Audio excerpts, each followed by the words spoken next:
Olá, queridos irmãos e amigos, bem-vindos uma vez mais à recapitulação da lição da Escola Sabatina. Vamos iniciar, já estamos na reta final deste trimestre, na lição 10, e tal como é aqui dito na introdução da lição desta semana, pois bem, o Evangelho de João é dividido em 4 partes. Há um prólogo, que está no início, portanto, do Evangelho de João, nomeadamente no capítulo 1, nos versículos 1 a 18. Depois, uma parte significativa do livro de João é chamado o livro dos sinais, que vai desde João 1,19 até 12,50. Depois daí vem o livro da glória, de João 13,1 até 20,31. E finalmente o epílogo desse mesmo Evangelho de João, no capítulo 21, já que é o último capítulo, do versículo 1 até ao versículo 25. Pois bem, e tudo aquilo que nós vimos até agora, portanto, centrou-se no prólogo e no livro dos sinais. Mas, a partir de agora, nós iremos dedicar a nossa atenção à terceira secção do livro de João, que é o livro da glória, ok? Pois bem, mais uma vez conto com a preciosa colaboração da minha querida esposa e, antes de mais, vamos fazer uma oração para que o Espírito Santo nos dirija. Nosso querido e amado Pai que estás nos céus, obrigado, Senhor, uma vez mais, pelo privilégio e pela bênção que nós temos de podermos, Senhor, nos acercar da Tua Palavra e de o podermos fazer, Senhor, com a confiança de que o Teu Espírito Santo está mais do que disposto a dar-nos a orientação e dar-nos o discernimento e a sabedoria para nós podermos compreender a Tua Palavra e não apenas a compreendermos, mas a compreendermos corretamente.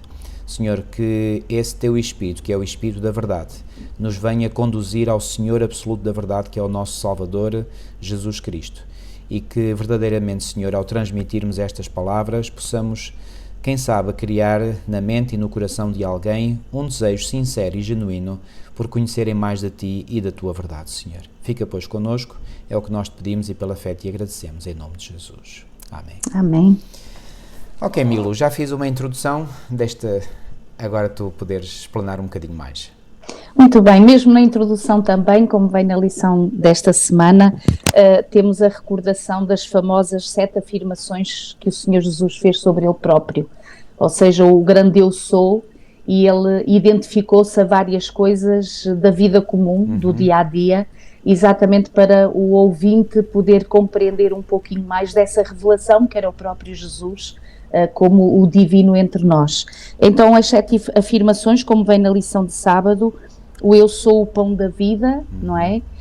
Eu sou a luz do mundo, eu sou a porta, eu sou o bom pastor, eu sou a ressurreição e a vida, eu sou o caminho, a verdade e a vida, e eu sou a videira verdadeira. E é interessante que Jesus, como já temos dito ao longo das várias semanas, no desejo de que realmente aqueles que o escutavam e que passavam tempo com ele compreendessem as coisas do reino eterno, ele vai buscar na simplicidade das coisas do dia-a-dia as tais revelações que têm uma compreensão não só na questão literal do presente, mas acima de tudo do ensinamento espiritual que o Senhor queria trazer. E esta semana vamos continuar com este exemplo de Jesus, como a sua prática, o seu dia-a-dia, a sua forma de ser e de estar, que em cada momento ele aproveitava exatamente para que compreendessem as coisas que eram referentes ao reino eterno. Ok. Milu, eu proponho que nós possamos ler os textos base que servem portanto, que alimentam esta lição, e vamos começar pelo texto de João 13, portanto, que é exatamente o início deste chamado livro da glória, não é? E vamos ler então os versículos 1 a 20, em primeiro lugar, eu posso ler. Diz assim: Ora, antes da festa da Páscoa, sabendo Jesus que já era chegada a sua hora de passar deste mundo para o Pai, como havia amado os seus que estavam no mundo, amou-os até ao fim. E acabada a ceia, tendo já o diabo posto no coração de Judas Iscariotes, filho de Simão, que o traísse, e aqui João não deixa, digamos, esta questão menos clara. Portanto, se Judas Iscariotes fez o que fez, foi por inspiração demoníaca, não é? Versículo 3: Jesus, sabendo que o Pai tinha depositado nas suas mãos todas as coisas e que havia saído de Deus e ia para Deus, levantou-se da ceia, tirou os vestidos e, tomando uma toalha, cingiu-se. Depois deitou água numa bacia e começou a lavar os pés aos discípulos e a enxugar-lhes com a toalha com que estava cingido. Pois bem, era costume no antigo Médio Oriente haver um servo que fizesse este trabalho, não é? Porque as pessoas antes viajavam quase sempre a pé, não é? Só as pessoas enfim, com um estatuto mais elevado é que andavam eventualmente em animais ou em diligências, não é? Mas a maior parte das pessoas, portanto, caminhavam a pé e o calçado que usavam eram sandálias, pelo que os seus pés estavam expostos, portanto, à poeira e do caminho, não é? Das estradas poeirentas onde andavam. Então, quando chegavam à casa de alguém, era habitual, portanto, haver um servo que lavasse os pés, não é?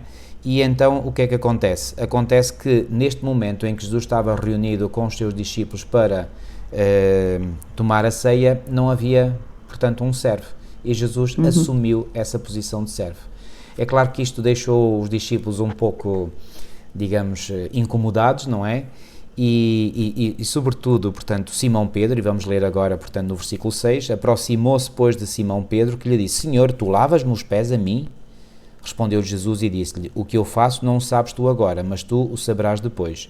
Disse-lhe Pedro: Nunca me lavarás os pés. Foi assim uma afirmação perentória que Pedro fez. Respondeu Jesus: Se eu te não lavar, não tens parte comigo. Eu creio que aqui Pedro apanhou um susto, não é? E logo a seguir ele passa do 8 a 80, não é? E no versículo 9 lemos: Disse-lhe Simão Pedro: Senhor, não só os meus pés, mas também as mãos e a cabeça. E curiosamente, depois de Pedro ter feito esta afirmação, diz o versículo 10, disse-lhe Jesus: aquele que está lavado não necessita de lavar senão os pés. O que é que Jesus estava com isto a dizer? Aquele que já está lavado, aquele que já passou pelo batismo, não necessita de lavar senão os pés, pois no mais todo está limpo. Ora, vós estáis limpos, mas não todos. Eu nunca tinha, agora ao estudar esta lição, pela primeira vez, lá está, estamos sempre a aprender. Eu nunca tinha, prestado suficiente atenção a esta afirmação que Jesus fez aqui no final do versículo 10, quando diz: ora, vós estáis limpos, mas não todos. E quando Jesus diz não todos, não é esta parte que é novidade para mim, porque o versículo 11 diz: porque bem sabia ele quem o havia de trair, por isso disse: nem todos estáis limpos. Então o único que não estava limpo era quem? Era Judas Iscariotes. Mas os outros todos, segundo Jesus, estavam limpos. Isto é curioso, no mínimo, para dizer, não é? Porque nós sabemos, e à luz de Lucas 22, que os discípulos, portanto, entraram numa grande discussão para saber qual deles seria o primeiro. E apesar de eles estarem nessa condição, Jesus diz que eles estavam limpos. É algo espantoso, não é? Portanto, o que é que isto nos leva, talvez, a reconhecer? Que para Jesus o que importa, sobretudo, são as intenções do coração. E Jesus sabia que entre os seus discípulos todos estavam com intenções puras. É verdade que eles cometiam erros, mas não eram erros que eles cometessem com má intenção. Mas Judas não era o caso. Judas estava mesmo com má intenção. Então isto para mim é um grande consolo de que se nós estamos com má intenção para fazer algo, então aí não estamos limpos. Mas se nós eventualmente fazemos algo que não é correto, mas isso não partiu de uma má intenção, de algo que nós planeamos, digamos, de forma maliciosa, então o Senhor pode nos considerar limpos, como considerou os discípulos nesta altura. O que é que achas, Milu? É interessante isso que refletes. Também o que eu estava a pensar é que há pouquinho, como tu disseste, que como vós já estáis limpos, não precisais senão lavar os pés, os discípulos já teriam passado pelo batismo, não é? Portanto, e estariam neste momento na tal caminhada, como todos nós, não é? Que depois de um batismo por imersão, como foi o exemplo de Jesus, nós continuamos nesta caminhada da santificação, não é? Portanto, a cada dia, pela graça de Deus e no Espírito do Senhor, tentando fazer o nosso melhor, mas por vezes sendo traídos pela nossa própria natureza pecaminosa, que faz a grande diferença entre aquele que é pecador, que é a nossa condição, e uma grande diferença para com o ímpio, que era o caso de Judas, ou seja, o ímpio não teme ao Senhor, o ímpio não busca fazer o seu melhor, já fez o tal pacto, como diz logo no início do relato que tu leste, em que o inimigo tinha colocado no coração de Judas poder fazer aquilo que ele foi fazer, não é? E realmente nós aqui percebemos que nesta caminhada cristã nós estamos sempre a necessitar desta bênção e desta companhia de Jesus, não é? E desta assistência do seu Santo Espírito, para que realmente em nós vá desabrochando esse fruto do Espírito, não é? Que não é nosso, que não está em nós, mas que pelo novo nascimento, o tal batismo, não só da água, mas particularmente do Santo Espírito, brotará naturalmente. Mas uma parte muito, portanto, particular e que eu sempre me impressionou neste relato, portanto, do lava-pés, sem dúvida a reação de Pedro, não é? E teria que ser Pedro, porque ele é sempre muito espontâneo e, portanto, aquilo que ele tem a dizer, ele diz logo. E é tal o ser genuíno, mesmo que diga alguma coisa que não deva, mas está a ser genuíno, e o Senhor sabia que ele estava a ser genuíno. Mas repara aqui, marido, e para aqueles queridos que nos estão a escutar, como é que é possível que neste momento o Senhor Jesus, aquele que é o Criador, se ajoelha diante da criatura? Aquele que criou, ajoelha-se diante daquilo que foi criado. E isto é um exemplo, como diz a nossa lição, um exemplo de humildade, um exemplo de serviço que o Senhor nos dá neste momento a entender, e particularmente aos discípulos, que realmente eles próprios também não estavam habituados a perceber que alguém que tivesse autoridade, alguém que fosse o mestre, não é? Que deveria era ter todos a servi-lo e não ser ele a fazer aquilo, e muito menos um trabalho que era considerado, se calhar eles próprios discípulos achavam que nem eles o deveriam de fazer, que era o tal escravo, o tal que estaria lá nas casas é que fariam isso, mas esta postura de serviço em que o Senhor Jesus, através do seu exemplo, dá uma mensagem extraordinária a estes que eram os seus companheiros de jornada, e nos versículos seguintes que tu vais ler, quando diz: percebeis o que eu vos fiz. Ou seja, será que entendeis qual é verdadeiramente o princípio do reino dos céus? O princípio que eu vim revelar, ao contrário da sociedade de então e da sociedade de hoje também, não é? Porque estar em lugares de preponderância ou hierarquicamente, comparativamente, achando-nos mais do que outros, e o Senhor está a dizer, e ele disse várias vezes: quem acha ser o primeiro, que seja o último, não é? Aquele que chega a um determinado lugar, em vez de ficar sentado nos primeiros lugares, vá para o fim. Ou seja, este ensinamento que até vem perturbar um raciocínio lógico de uma sociedade que está completamente oposta e contrária àquilo que é o reino de Deus. E o Senhor veio mostrar através deste exemplo, e por isso a reação de Pedro, não é? Senhor, o que é que estás a fazer? É como que se Pedro estivesse a repreender Jesus, não é? Põe-te no teu lugar, mestre, então tu não vês que este trabalho não é para ti, Senhor? Qualquer outro, mas este trabalho para ti não.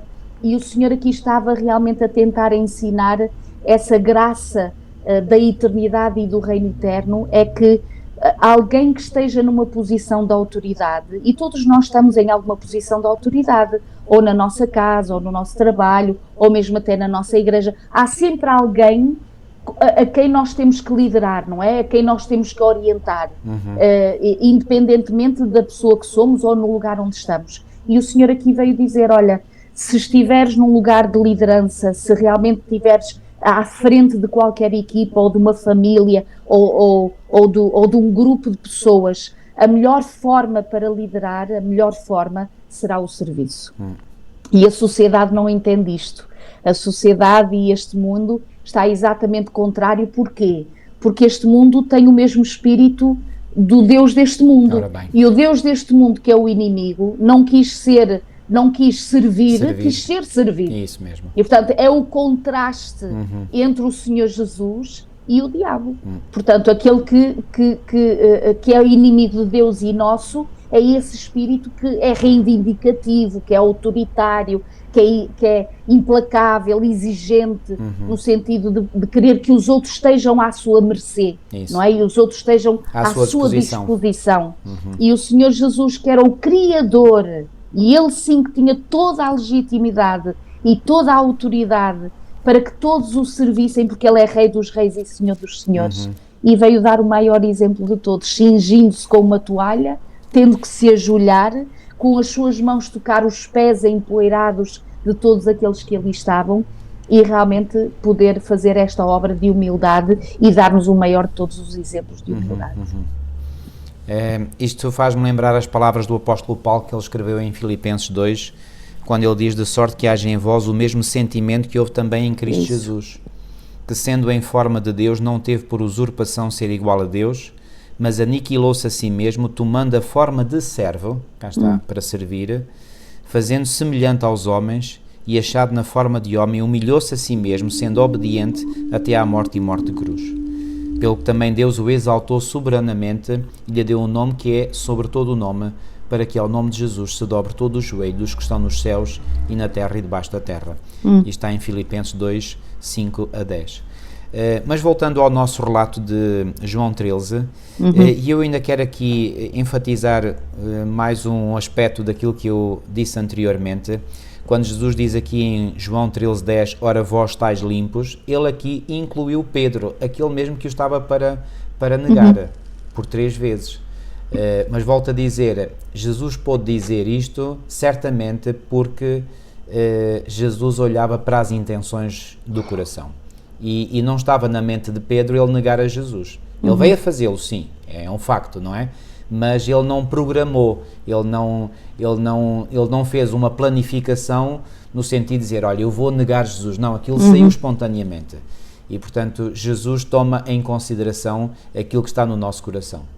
No fundo, o que ele viveu foi aquele versículo do apóstolo que diz: o espírito está pronto, mas a carne é fraca. Exato. E, portanto, aliás, tanto foi que ele disse isso mesmo. Ou o próprio Jesus, exatamente. Exato. Ou seja, a intenção dele era dizer: Senhor, eu vou contigo até à morte e não importa o que aconteça, eu estou aqui para te defender de tudo e de todos. Exatamente. Esta era a sua intenção genuína, mas ele não contava, era com a sua pecaminosidade da sua própria natureza. Exatamente. E quando nós não estamos ligados ao Senhor, nós somos traídos pela nossa própria natureza. Exatamente. Não é?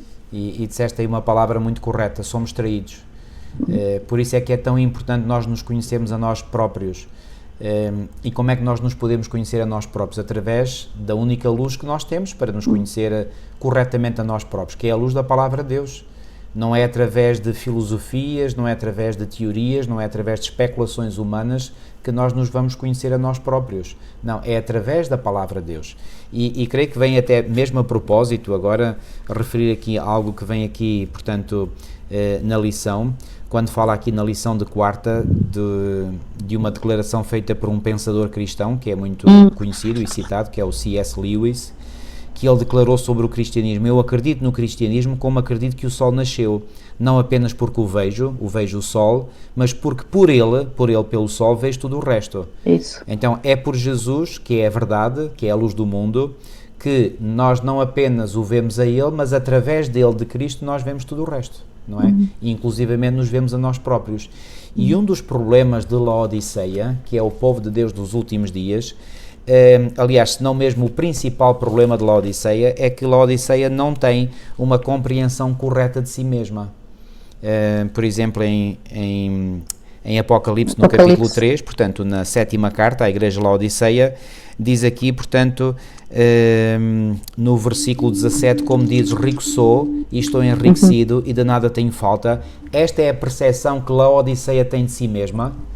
E depois a segunda parte do versículo diz: e não sabes, sublinho, não sabes, ou seja, desconhecimento daquilo que é verdadeiramente, não sabes que és um desgraçado e miserável e pobre e cego e nu. Então qual é o grande problema de Laodiceia? Pensa que é uma coisa, mas na realidade é outra. Ou seja, não tem um conhecimento correto de si mesmo. E Pedro também não tinha. E porque não tinha, ele foi traído, ele foi armadilhado pela sua própria natureza pecaminosa. E nós podemos ser, queridos. Então é importante que nós tenhamos a plena consciência de quem nós somos e de que somos pecadores, que vivemos numa natureza pecaminosa, e a menos que o Espírito Santo controle essa nossa natureza pecaminosa, mais cedo ou mais tarde nós iremos cair. Como já caímos no passado, não é? Mas ainda podemos cair, e oxalá que não seja esse o caso, ok? Muito bem, voltando então, portanto, ao texto, e agora retomo a leitura, portanto, no versículo 12.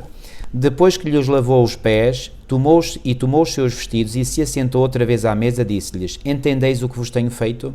Vós me chamais mestres e senhor, e dizeis bem, porque eu sou. Eu sou realmente, não é? Ora, se eu, Senhor e Mestre, vos lavei os pés, vós deveis também lavar os pés uns aos outros. Porque eu vos dei o exemplo para que, como eu vos fiz, façais vós também. Esta é a razão porque nós, como igreja, a Igreja Adventista do Sétimo Dia, portanto, tem esta prática que nós chamamos e bem, portanto, o rito da humildade, não é? Que é, portanto, a lavagem dos pés uns aos outros, não é?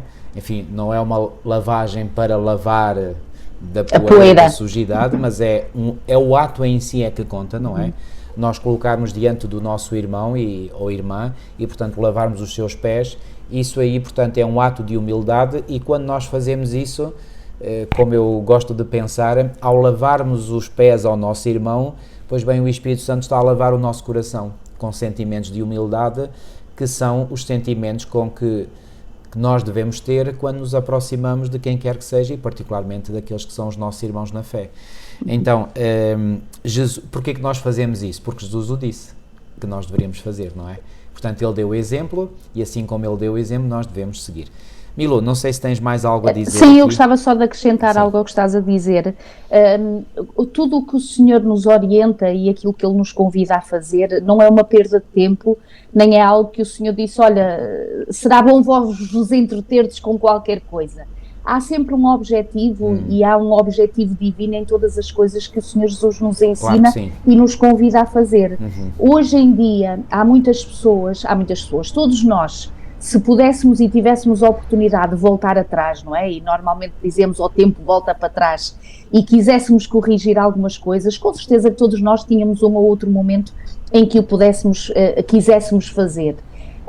E o Senhor Jesus dá-nos a entender que nós temos uma oportunidade de recomeçar a nossa vida, de recomeçar os nossos relacionamentos, de recomeçar as nossas escolhas e as nossas oportunidades de decidir melhor do que o dia anterior ou do que no ano passado, através de determinados rituais. Por exemplo, nós temos a questão do batismo, não é? A imersão na água, que é exatamente aí a morte para uma vida passada e a ressurreição para uma nova vida.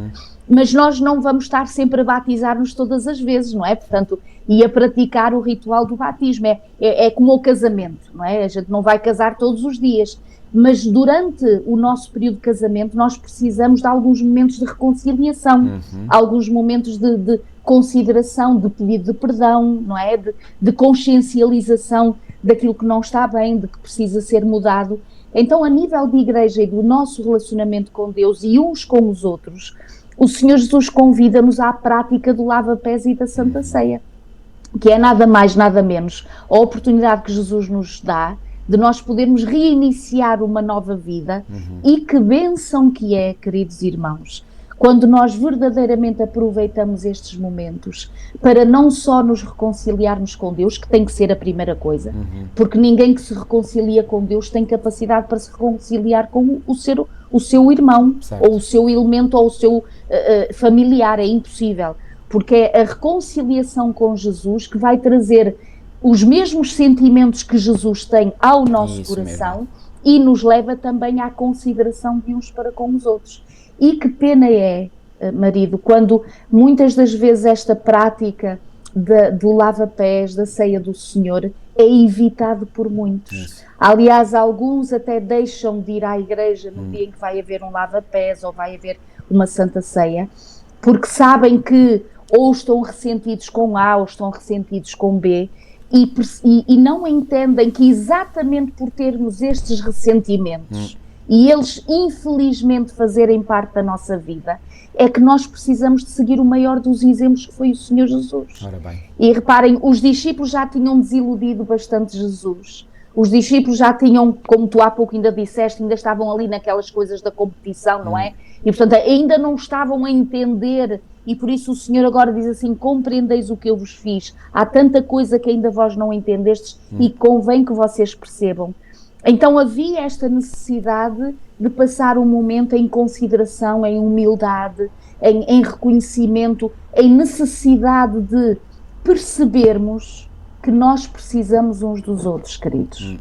Quando nós acharmos que não precisamos de alguém, se Deus colocou na nossa vida, na nossa caminhada, ou na nossa igreja, ou na nossa família, alguém que nos acompanha, que está do nosso lado e que faz o percurso connosco, e alguma coisa acontece, então, queridos, nós temos possibilidade de começar outra vez, como já dissemos em lições anteriores, o perdão é um dom de Deus, portanto não é nada nosso, é o Senhor Jesus que nos o dá, e neste simbolismo do lava-pés, não é? Porque o pé agora não tem a poeira, não é? Mas é simbólico estarmos ali ajoelhados diante do outro irmão. E agora reparem, queridos, como realmente isto é trágico. Como é que alguma vez nós vamos achar que não devemos ajoelhar-nos diante de um irmão nosso, não é? Para lavar os pés, resistimos a fazer isso, quando o Criador fê-lo. E nós achamos mais que o Criador. No fundo, nós achamos mais que o Criador. Correto. Se nós resistimos a não participarmos de uma cerimónia de humildade, de uma cerimónia em que este sentimento é o exemplo que nós recebemos de Jesus e deva ser esse que deva estar no nosso coração e com a ajuda do Senhor. Então, quem sabe, nós estamos hoje a falar para alguém que está a ter uma dificuldade em reconciliação, em poder participar numa cerimónia.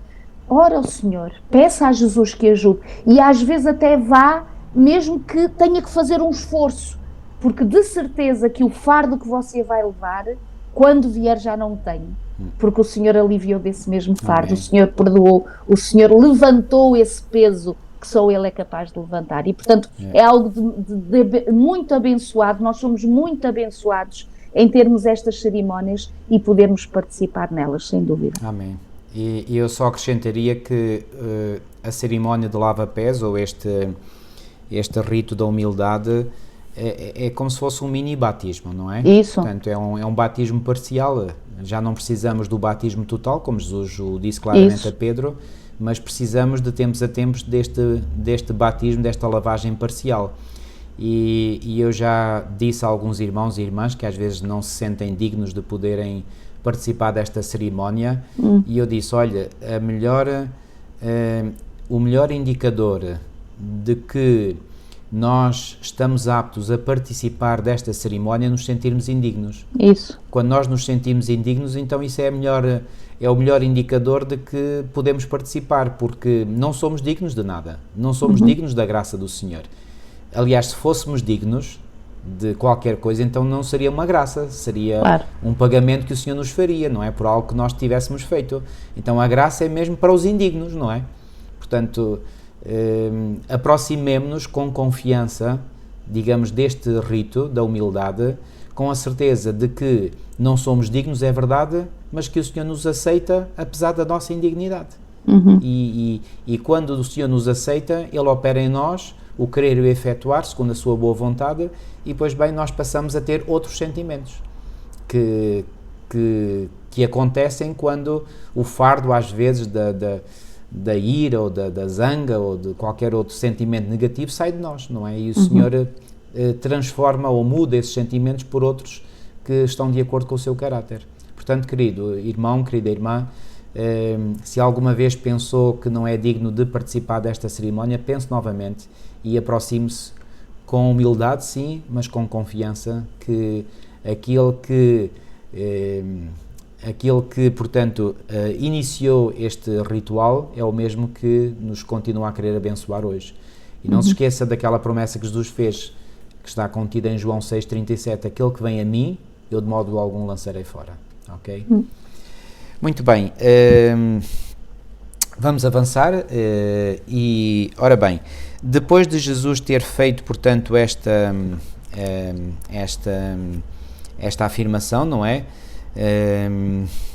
E ele disse aqui, ainda não acabei de ler, mas vou ler o 15, sim, porque eu vos dei o exemplo para que, como eu vos fiz, façais vós também. Na verdade vos digo que não é o servo maior do que o seu senhor, com certeza que não, nem o enviado maior do que aquele que o enviou. Se sabeis estas coisas, bem-aventurados sois que, se as fizerdes. Isso. Portanto, se nós sabemos que é da vontade de Deus que nós façamos isto, então bem-aventurados somos quando as fazemos de facto. E já agora, marido, Sim. Não só o facto de nós podermos obedecer ao Senhor, mas esta obediência traz-nos felicidade, é como ele diz, exato, felizes aqueles que as praticam. Isso. E às vezes nós andamos tristes, ressentidos, sem poder, acabrunhados, não é? Porque realmente aquilo que não está resolvido na mente e no coração acaba por trazer-nos peso, não é? E um peso que nós não somos capazes de o colocar fora de nós, porque não, só mesmo pelo poder do Senhor. É só o Senhor que consegue limpar as coisas que não estão bem na nossa vida, as coisas que não estão bem tratadas entre nós e outros. Só o Senhor é que é capaz de fazer Sem isso. dúvida. Então reparem, Jesus está aqui a dizer: quereis ser felizes, é esse o vosso objetivo, então pratiquem as coisas que eu vos Nem mando. mais. E porque a gente estar a fugir delas, não é? Que pena. E as pessoas acabam por perder tantas bênçãos e tantos momentos de alegria e de felicidade que o Senhor tem para nós. É isso. Depois ele vai dizer, portanto, no versículo 18: não falo de todos vós, eu bem sei os que tenho escolhido. Portanto, aqui Jesus sabe muito bem aqueles que escolheu e, portanto, sabe que são pessoas sinceras. Aliás, no capítulo 17 e no versículo 12, mais à frente, na chamada oração sacerdotal de Jesus, Jesus vai dizer isto ao Pai: estando eu com eles no mundo, guardava-os em teu nome. Tenho guardado aqueles que tu me deste e nenhum deles se perdeu, senão o filho da perdição, para que a Escritura se cumprisse. Só houve um que se perdeu, esse foi Judas Iscariotes. Os outros que Jesus escolheu, e Jesus escolheu porque o Pai lhes deu, não é? Jesus tinha confiança nesses. E, portanto, ele diz aqui, portanto, eu bem sei os que tenho escolhido. Depois ele continua a dizer: o que come o pão comigo levantou contra mim o seu calcanhar. E isto aqui, portanto, é isto é o cumprimento de uma profecia que tinha sido feita, não é? Portanto, no Salmo 41:9. E depois Jesus vai dizer no versículo 19: desde agora vos-lo digo antes que aconteça, para que quando acontecer acrediteis que eu sou. Na verdade vos digo, se alguém receber o que eu enviar, me recebe a mim, e quem me recebe a mim, recebe aquele que me enviou. E é curioso que Jesus depois vai predizer de forma ainda mais clara, portanto, que Jesus o há de trair, e depois Jesus vai dar as últimas instruções aos seus discípulos, vai apresentar a razão da sua saída do mundo e a promessa do Consolador, que é o Espírito da Verdade, o Espírito Santo, e depois Jesus, mesmo, digamos, no final deste capítulo 13, vai dar uma indicação a Simão Pedro de que, portanto, ele iria traí-lo, e depois, logo a seguir, é curioso, logo a seguir a Jesus ter feito esta advertência a Pedro, ele vai pronunciar aquelas palavras que vêm, portanto, aqui explicadas mais em detalhe na lição de segunda-feira, portanto, não se turbe o vosso coração, credes em Deus, crede também em mim, na casa de meu pai há muitas moradas, se não fosse assim eu vou-lhe teria dito, vou preparar-vos lugar, e se eu for e vos preparar lugar, virei outra vez, e vos levarei para mim mesmo, para que onde eu estiver sejais vós também. Só uma pequena nota, aqui o autor da lição chama a atenção para o facto de que o verbo vir, que aparece aqui no versículo 3, no original grego não está no futuro, como está em português. Aqui diz virei, virei é futuro, eu virei, tu virás, ele virá. Está no presente do indicativo. Mas é um presente que é conhecido como um presente futurístico, ou seja, é algo tão certo, tão certo, tão certo, que é como se já fosse presente, não é? Então, aqui o verbo é este tal futuro futurístico e, portanto, trata-se de um acontecimento futuro mencionado com tanta certeza que é descrito como se já tivesse a acontecer. Então, assim, a frase seria melhor traduzida por eu certamente voltarei. Portanto, é uma garantia, é uma certeza total, absoluta que Jesus nos dá. E é esta sua promessa, mais do que qualquer outra coisa, que deve alimentar a nossa certeza da sua segunda vinda. Eu ainda me recordo, eu era estudante de teologia em Colões, lá na igreja, na capela lá do seminário, e eu estava a passar a lição da escola sabatina num grupo, e a determinada altura eu faço a pergunta: que certeza nós podemos ter de que a vinda de Jesus está para breve? E eu estava, muito honestamente, estava à espera que a resposta que os irmãos dessem fossem, bom, nós vemos estes sinais e mais aqueles, portanto, sinais que são cumpridores de profecias bíblicas, ok? Mas houve uma irmã que deu uma resposta, uau, até eu fiquei boquiaberto e fiquei mesmo sem reação e nunca mais me esquecerei até ao dia de hoje dessa resposta que ela deu. Portanto, repito, a minha pergunta era: que certeza nós podemos ter da vinda de Jesus? E a resposta dela foi: podemos ter essa certeza porque Jesus o prometeu. Ponto final. E onde é que está essa promessa? Precisamente aqui nos textos que eu acabei de ler, João 14, 1 a 3. Jesus prometeu. E quando Jesus faz uma promessa, ele cumpre. Acabou. Portanto, não temos que andar aqui a divagar, com dúvidas, incertezas, se ele vem, se não vem. Não, ele vai vir. Isso é ponto assente. Não podemos nem devemos cultivar a mínima dúvida sobre isso. Porquê? Porque o apóstolo Paulo, por exemplo, e gosto muito desse texto do apóstolo Paulo, já que o citei algumas vezes, mas Paulo diz em 2 de Coríntios, no capítulo 1 e no versículo 20, o seguinte: porque todas quantas promessas há de Deus são nele sim e por ele o amém, para a glória de Deus por nós. Gosto de uma outra tradução, diz: tantas quantas são as promessas de Deus, tantas têm nele o sim. Ok? Então não há promessa nenhuma que o Senhor faça que ele não cumpra. Então, se ele fez esta promessa que ele virá, então ele vai vir. Passará o céu e a terra, mas as palavras dele não vão passar. Ok? Então, a nossa certeza de que ele voltará, repito, baseia-se no facto de que Jesus prometeu. Ok? É claro que todas as profecias são importantes. É óbvio. Se não fossem importantes, Jesus não as teria ou comunicado diretamente ou comunicado através dos seus servos, os profetas. É óbvio que as profecias são importantes. É óbvio que as profecias nos indicam se nós estamos mais à frente ou mais atrás no fluxo dos acontecimentos. É óbvio que tem a sua importância, mas nunca tenham a menor das menores dúvidas. A história vai terminar num clímax, e esse clímax será a segunda vinda de Cristo. Como é que nós sabemos? Muito simples, porque Jesus prometeu. E quando Jesus promete, está prometido. Ponto final, parágrafo, fim de discussão. Acabou. Okay, aliás, esta questão da volta de Jesus, no fundo, é a grande esperança do crente. Claro. Não é? Portanto, é a bem-aventurada esperança, como diz Paulo. A bem-aventurada esperança. A nossa vida ganha todo o sentido e só tem sentido visionando nós esta esperança, portanto, sim, porque aí é o culminar de todas as esperanças. Ora bem, mesmo nós adventistas do sétimo dia, não é? Temos na nossa definição de povo militante e remanescente o advento, adventista, quer dizer o quê? Que nós aguardamos exatamente o advento, a volta do Senhor Jesus. E que ninguém duvide disso, volto a dizer isso, que ninguém duvide e não disso. duvido porquê? Porque aqui vai depender de quem faz essa promessa. Ora bem. Se somos nós que fazemos a promessa, às vezes nós infelizmente dizemos uma coisa e depois não cumprimos, não é? Isso. Mas o Senhor Jesus, como dizias e o apóstolo Paulo referiu, todas quantas promessas são sim e amém, ou seja, tudo o que o Senhor Jesus disse, tudo o que Ele prometeu, Ele cumpriu e continuará a cumprir, inclusive a volta do Senhor Jesus a este mundo, não é? E é interessante quando há pouco falavas sobre este presente futurístico, não é? E para além de dizer certamente eu venho, é como se o Senhor estivesse a dizer, olha, eu estou a ir, portanto está num processo de vinda já. A sua vinda já se iniciou no sentido de querer estar com os seus filhos, a dizer, eu estou já a voltar, já estou a ir para junto de vós. E agora repara, Maria, também qual é a certeza que nós temos da vinda do Senhor Jesus. Não houvesse esta segunda vinda, não tinha nenhum sentido a primeira, não é? Portanto, a primeira vinda do Senhor Jesus a este mundo foi exatamente para dar a oportunidade à humanidade para se preparar para a segunda vinda, para a volta do Senhor, portanto, para a vida eterna.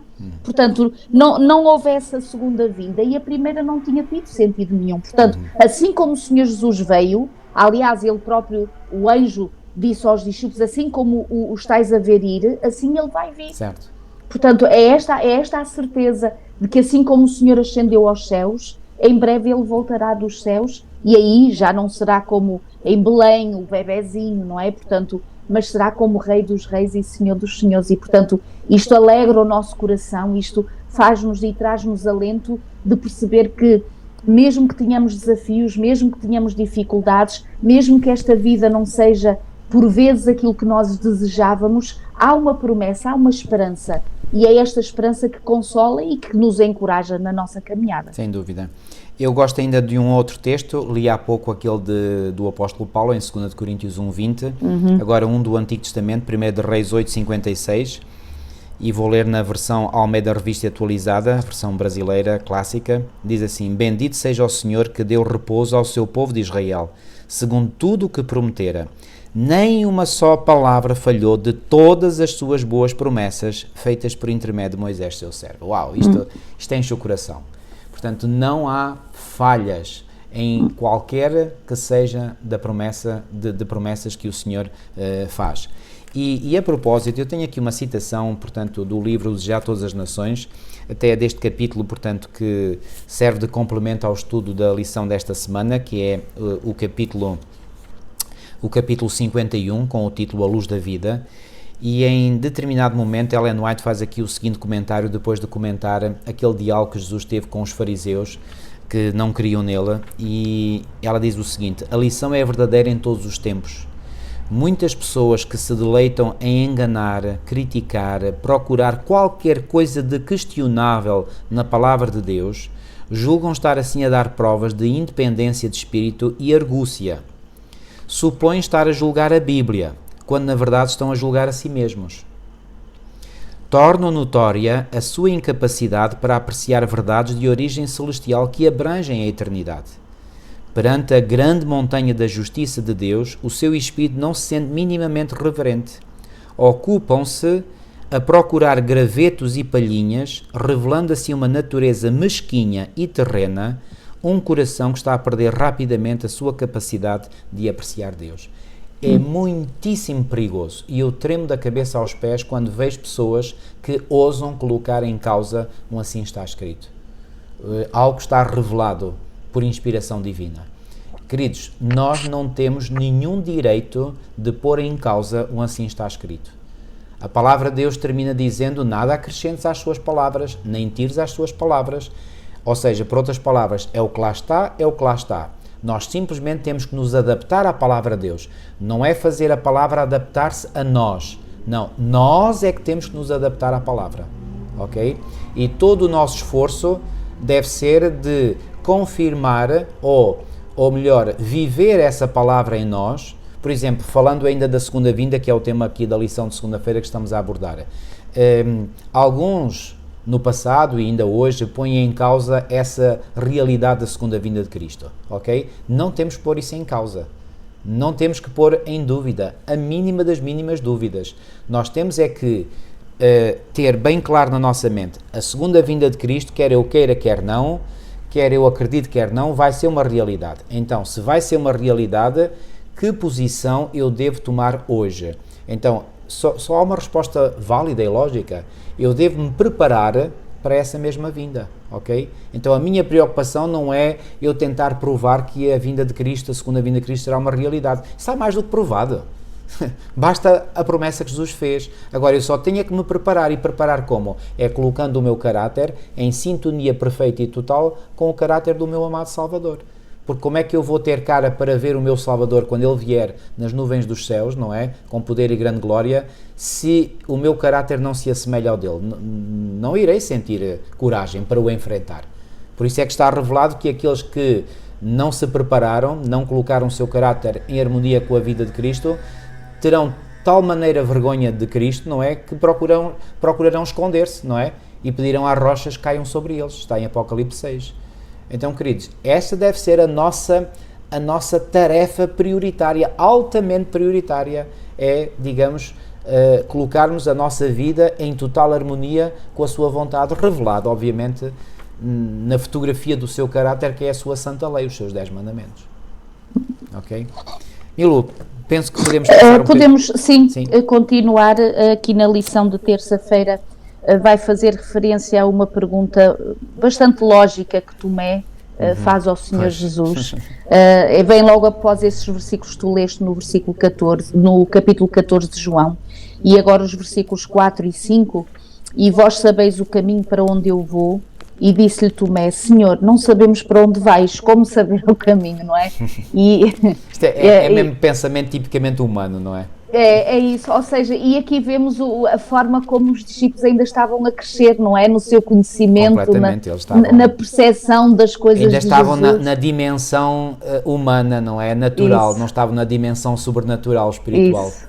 Mas Jesus tem compaixão deles, ou seja, Claro. Jesus não vai criticar, não lhe manda um raspanete, Claro. não se zanga com ele. Lá está, Jesus é paciente, é misericordioso, é calmo, é compassivo e assim como ele teve paciência com os seus apóstolos de outrora, assim ele tem connosco hoje. Claro, e repara, é como nós educar um filho e perceber que ele vai crescendo, não é? E que faz perguntas que se fosse mais velho não as faria, porque já teria a experiência da vida, e as crianças que vão fazendo as perguntas, nós não vamos dizendo: olha que disparate, olha que pergunta tão tonta. Não faremos isso, ou não devemos de fazer Claro. isso. Porquê? Porque a dimensão do crescimento e do conhecimento que estão a ter é uma continuidade, é a vida é que vai trazer esse conhecimento. E quando Tomé, Jesus está a dizer: olha, vós conheceis o caminho para onde eu vou, e Tomé diz: ó Senhor, desculpa, eu não sei para onde é que tu vais, e eu quero saber para onde é que tu vais. E isto até mostra o desejo que Tomé tem de realmente acompanhar Jesus, porque ele não quer perder o Senhor Jesus de vista. Claro. E portanto, se Jesus dá a entender, ora bem, se Jesus dá a entender que se vai embora, e como ele diz assim: vós sabeis o caminho para onde eu vou, ele diz: olha, desculpa, mas eu não sei, eu quero saber. Portanto, e oxalá que hajam muitos que queiram conhecer esse caminho, marido, porque fazer esta pergunta demonstra que há um desejo de querer conhecer o caminho de Jesus. Sem dúvida. Porque Tomé poderia dizer assim... E lá está, Jesus olha para a intenção do coração. Ora bem, e Jesus até se apraz e dá-lhe a resposta reveladora de todas, não é? Que é o tal versículo que aqui nós também estudamos: eu sou o caminho. Portanto, esse caminho para onde eu vou, é esse caminho que tu tens que encontrar, essa resposta que tu tens que ter para todos os aspectos da tua vida, está em mim, sou eu. Ou seja, o Senhor Jesus é a resposta, é aquilo que nos realiza em todos os aspectos da nossa vida. E por isso o Senhor Jesus diz: eu sou o caminho, a verdade e a vida. Portanto, esta grande revelação... Hoje em dia, enfim, eu creio que não é só hoje, no passado também assim foi, também... O inimigo sempre, como mentiroso e pai da mentira que é, tem colocado imensas mentiras, digamos, à consideração dos seres humanos, ou instigado mesmo mentiras em mentes humanas. Mas hoje, nesta confusão, nesta grande Babilónia espiritual em que vivemos hoje, em que há tanta ideia, tanta teoria, tanta doutrina, não é? E as pessoas podem perguntar: mas afinal qual é o caminho que eu devo seguir? Eu devo ir por esta igreja, por aquela igreja? Esta é a resposta que responde universalmente a todas essas questões. O caminho é Jesus. E agora, onde encontrar esse Jesus? Na sua palavra. É o único sítio fidedigno onde nós podemos encontrar o verdadeiro Jesus. Porquê? Porque nós sabemos, por uma ação feita pelo próprio Cristo, e esse é um texto que vem aqui referido, portanto, na lição também, que é o texto de Lucas 24, 27, pois bem, Jesus, no próprio dia em que ressuscitou, ele deu-se a conhecer, isto para mim é muito importante e é marcante mesmo, Jesus deu-se a conhecer àqueles dois discípulos no caminho para Emaús, não chacoalhando-os, não é? Não dizendo: olhem bem para mim, vocês já olharam bem para mim e para a minha cara, não é? Não foi assim que Deus se revelou. Como é que Jesus se revelou a esses dois discípulos no caminho para Emaús? Revelou-se a eles através das Escrituras. Através das Escrituras. E ao fazer isso, o Senhor validou, confirmou que o melhor meio de nós podermos conhecer a Jesus é através das Escrituras. Reparem, mesmo estando na presença dos discípulos e os discípulos terem a oportunidade de reconhecerem Jesus presencialmente, Jesus preferiu o método de se dar a conhecer a esses discípulos, não pela sua pessoa que estava ali diante deles, mas através das Escrituras. Este, queridos, é o método por excelência, é a via por excelência para nós conhecermos o verdadeiro Cristo, porque há muitos falsos cristos por aí, como Jesus disse no sermão profético, em Mateus 24, em Lucas 17, portanto há muitos falsos cristos por aí. Então, para nós sabermos qual é o verdadeiro Cristo, é pelas Escrituras. Ao conhecermos esse verdadeiro Cristo, conhecemos o caminho, conhecemos o caminho que leva ao Pai. Ponto final, parágrafo. E então, tudo aquilo que é de Jesus, tudo aquilo que tem a inspiração de Jesus, isso nós devemos crer, e crer piedosamente, sem pôr em causa uma única palavra de Jesus. Volto a dizer, só temos é que saber o que é que Jesus disse e depois nos submetermos totalmente a um assim está escrito, a um assim diz o Senhor. Ponto final. Sou eu que me tenho que submeter à palavra, não é a palavra que tem que se submeter a mim. Isto é absolutamente fundamental. Quem não perceber isto, pois bem, pode cometer erros crassos na sua vida. A palavra de Deus é a autoridade suprema, é a autoridade máxima. É este o grande princípio adotado pelos protestantes, sola scriptura. É a Escritura que é a autoridade máxima. É a autoridade da própria Igreja. A Igreja não tem autoridade sobre a Escritura, é a Escritura que tem autoridade sobre a Igreja. Isto é importantíssimo. De crucial importância. Okay? E um outro aspecto também importante é que o Senhor Jesus, quando dava a entender que Ele era o caminho até o Pai, claro. Também, portanto, para revelar o Pai. Sem dúvida.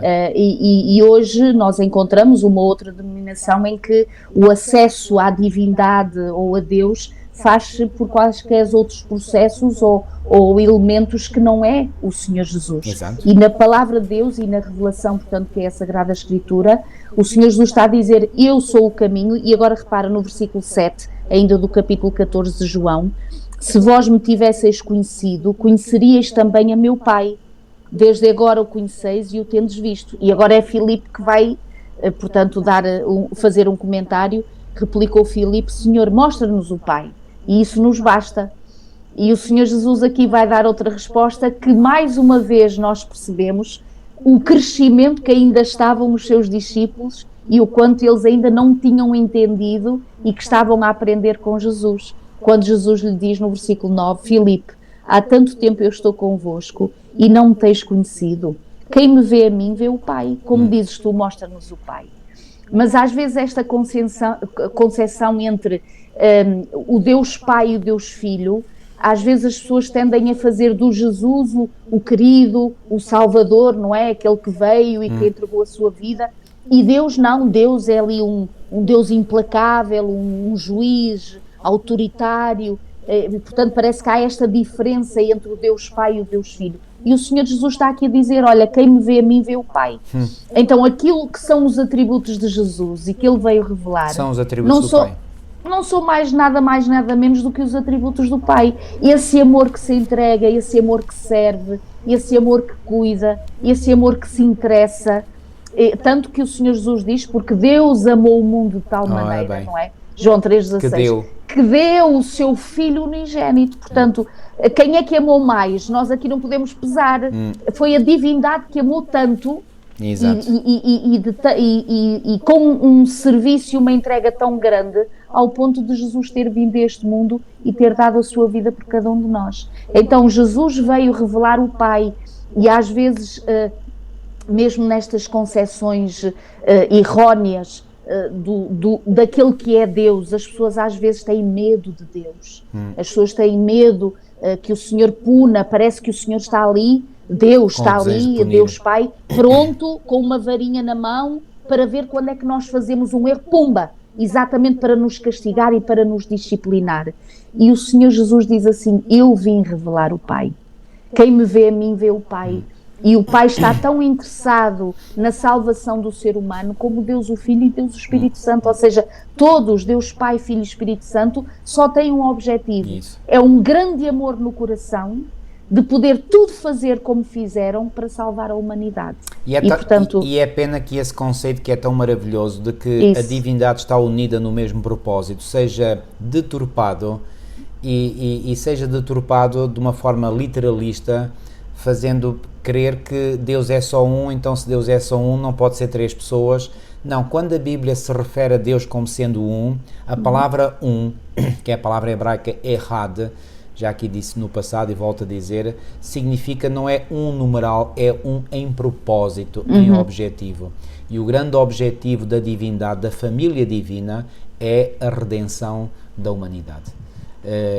Então todos cooperam, e eu gosto aqui, por exemplo, daquele texto do apóstolo Paulo em 2 de Coríntios, no capítulo 5 e no versículo 19, que diz, isto é, Deus, subentendido o Pai, estava em Cristo, reconciliando consigo o mundo, não lhes imputando os seus pecados, e pôs em nós a palavra da reconciliação.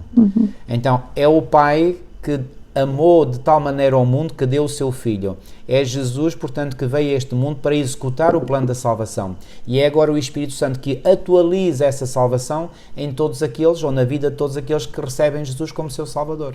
Então os três estão em total sintonia, num único propósito, num único objetivo, salvar o máximo de pessoas que seja possível. Portanto, não é da vontade de Deus que nenhum se perca, senão que todos cheguem ao arrependimento. Pedro vai dizer isto em 2 de Pedro no capítulo 3. 2 de Pedro no capítulo 3, e eu vou ler esta passagem, no versículo 9, o Senhor não retarda a sua promessa, ainda que alguns a têm por tardia, mas é longânimo para convosco, não querendo que alguns se percam, outra versão diz, não querendo que ninguém se perca, senão que todos venham a arrepender-se. Todos. E esta verdade já era comunicada no Antigo Testamento, em Ezequiel, por exemplo, no capítulo 18, Ezequiel no capítulo 18 e no versículo 32, diz assim, porque não tomo prazer na morte do que morre, diz o Senhor Jeová, convertei-vos, pois, e vivei. Este é o desejo do Salvador. É o desejo de poder salvar. Deus não quer a perdição de ninguém. E, portanto, se alguém se perde, e infelizmente sabemos que a esmagadora maioria da humanidade irá perder-se, não é? Quando eu falo humanidade, estou a falar de toda a humanidade em toda a história, não é? Passado, presente e futuro, não é? Futuro já não há muito futuro diante de nós, mas pronto. A esmagadora maioria da humanidade perdeu-se, não por culpa de Deus, que tudo fez para salvar, mas por culpa da própria humanidade, daqueles que recusaram a oferta graciosa de salvação que Deus lhes quis dar. É terrível, é triste, mas é a realidade. Oxalá que não seja o caso com nenhum de nós. Bem. Ok, Milu, podemos então avançar e eu creio que, bom, basicamente eu já falei aqui também do assunto de quinta-feira, portanto as Escrituras e a verdade, não é? Já agora, desculpa, poderíamos ir à quarta-feira, não é? Sim. Sim, tu referiste, é esta citação muito bonita que vem aqui da Ellen White, de Parábolas de Jesus. Sim. Neste contexto de eu sou a verdade, portanto o Senhor Jesus ser essa verdade, estar na base daquilo que é verdadeiro, daquilo que realmente é puro, e Ellen White escreve aqui, há muitos que estão a clamar pelo Deus vivo e que anseiam a presença divina. E já agora deixa-me dizer, há pouquinho estava a dizer uma coisa que me recordei, nós cada vez mais estamos a ver pessoas que vêm ao conhecimento da verdade, que é Deus que as traz. E isso mesmo. É Deus que as está a trazer, nem há intervenção humana, elas próprias, conduzidas pelo Espírito de Deus, vêm bater à nossa igreja, vêm bater às nossas vidas, encontramos-las por aí, que não é por acaso, o Senhor está a pô-las em contacto com os seus filhos, porque realmente o Senhor está a despertar esta necessidade cada vez maior no coração, e aqueles que verdadeiramente são filhinhos de Deus ouvem a sua voz, como o Senhor Jesus diz. Exatamente. E as pessoas estão a vir realmente ao conhecimento dessa verdade, e por isso que diz, muitos estão a clamar pelo Deus vivo, anseiam a presença divina, e depois diz assim, teorias filosóficas ou composições literárias, embora brilhantes, não podem satisfazer o coração. Nem mais. Isto é uma realidade, queridos. Sem dúvida. Por mais que nós busquemos,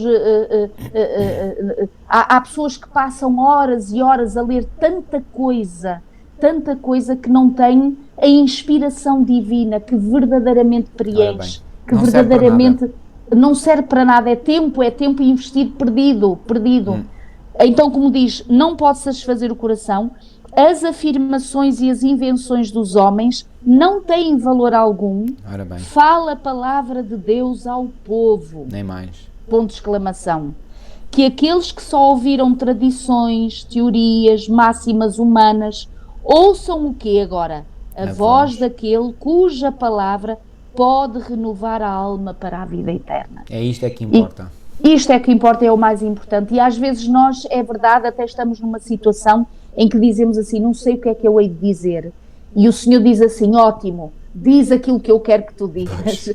Porque aquilo que nós queremos ou possamos alguma vez querer dizer nunca preencherão o coração, a ansiedade, a angústia, não será acalmada a não ser pelo poder do Senhor. E às vezes uma simples palavra de Deus, isso. por exemplo, é expressa num versículo bíblico, tem muitíssimo mais poder, mas de longe, do que discursos inteiros da nossa parte. Uma palavra, um versículo bíblico tem um poder extraordinário.